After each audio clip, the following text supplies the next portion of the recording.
ശേഷമായിരിക്കും നമ്മളുടെ ആ ഒരു എന്താ പറയുക, നമ്മൾ ഹാർഡ് വർക്ക് ചെയ്ത ആ ഒരു ഫ്രൂട്ട് നമ്മുടെ കിട്ടാൻ പോകുന്നത്.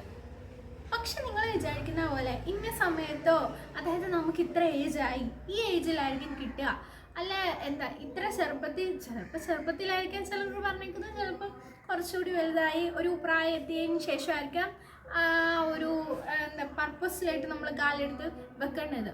അതൊക്കെ ദൈവം തീരുമാനിച്ചു വെച്ചിട്ടുണ്ട്, അതനുസരിച്ചേ നടക്കത്തുള്ളൂ.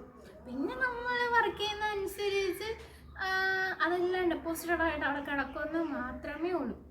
അല്ലാതെ ദൈവം നമ്മുടെ പ്രാർത്ഥന കേൾക്കാതിരിക്കുന്ന ഒന്നുമല്ല. ഓരോരുത്തർക്കും ഓരോ ടൈമുണ്ട്. ഓരോ കുഞ്ഞ് ജനിക്കുന്ന കുഞ്ഞുങ്ങൾക്ക് വരെ ടൈമുണ്ട്. ആ ടൈം അനുസരിച്ച് കാര്യങ്ങൾ നടക്കത്തുള്ളൂ.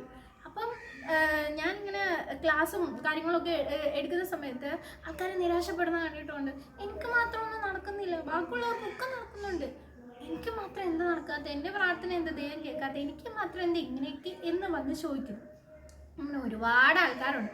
എല്ലാവർക്കും വേണ്ടിയാണ് ഞാൻ ഈ വീഡിയോ ഇന്ന് ഇടുന്നത്. കാരണം എന്താ വെച്ച് കഴിഞ്ഞാൽ നമുക്ക് എല്ലാവർക്കും ഒരു ടൈമുണ്ട്.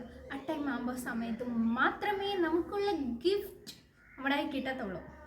ആ ഗിഫ്റ്റ് നമുക്ക് ഫുൾ ഓഫ് സർപ്രൈസ്, എന്താ പറയുക, പീസ് ഓഫ് മൈൻഡ്, അങ്ങനെ ഒരുപാട് കാര്യങ്ങൾ ദൈവം നിറച്ചിട്ടുണ്ടാവും. ഈ നമ്മൾ എന്താ പറയുക ഡെപ്പോസിറ്റ് ചെയ്യുന്നതില്ലേ, അങ്ങനെ ഒരു പെട്ടിക്കകത്ത് ഡെപ്പോസിറ്റ് ചെയ്ത് ഇങ്ങനെ ഓരോ കാര്യങ്ങൾ നമ്മൾ പ്രാർത്ഥിക്കുന്നതാണെങ്കിൽ എല്ലാം ഇങ്ങനെ വെച്ചുകൊണ്ടിരിക്കുക.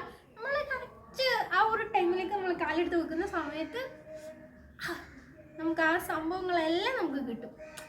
ആ ഒരു ടൈമിന് വേണ്ടി നമ്മളൊന്ന് കാത്തിരുന്നാൽ മതി. പക്ഷേ ആ ഒരു ടൈം എന്ന് പറയുന്നത് നമ്മളുടെ ടൈം അനുസരിച്ചായിരിക്കത്തില്ല. ചിലപ്പം വർഷങ്ങൾ കഴിഞ്ഞായിരിക്കാം. അങ്ങനെ ഓരോരുത്തർക്കും ഓരോ ടൈമുണ്ട്. ആ ടൈം വരെ ഒന്ന് കാത്തിരിക്കണം. അങ്ങനെ കാത്തിരിക്കുകയാണെങ്കിൽ നിങ്ങൾക്ക് കിട്ടുന്നത് ഏറ്റവും ബെറ്ററായിട്ടുള്ളതായിരിക്കും. നമുക്ക് കാത്തിരുന്ന് കിട്ടുന്ന കാര്യങ്ങളെല്ലാം വളരെ അടിപൊളിയായിരിക്കും. പെട്ടെന്ന് കാര്യങ്ങൾ കിട്ടുന്നതിലും അടിപൊളിയായിരിക്കും കാത്തിരുന്ന് കിട്ടുന്നതിലും, അല്ലേ? നിങ്ങൾ തന്നെ നിങ്ങളുടെ ലൈഫിലെ ചില സർപ്രൈസിങ് മൊമെൻ്റ് ആലോചിച്ചാൽ അറിയാം.